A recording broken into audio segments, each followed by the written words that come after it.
Шалбарды отырып кию керек екенін білдіңіз бе? Осы видеода киімге қатысты ырым тыйымдарды көрсетеміз.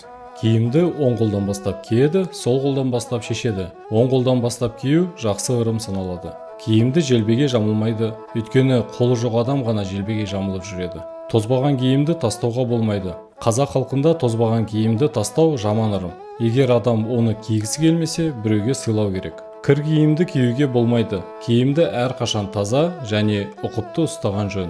Өте ұзын немесе қысқа киім киюге болмайды. Жұмыс істеген кезде қолайсыздық тудырады.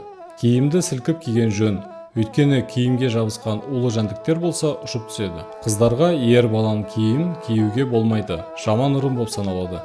Шалбар мен етікті тұрып киюге болмайды. Соғыс кезінде ғана тұрып киетін болған.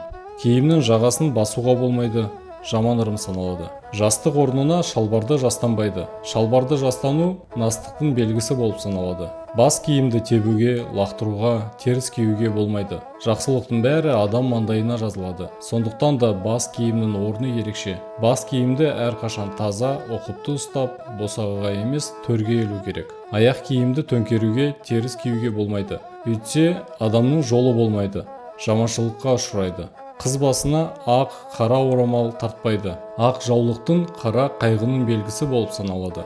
Бөтен адамға бас киім бермейді және айырбастамайды. Адам басы кемиді деп санайды. Садақаға киім берсе, оның түймесін қиып алады.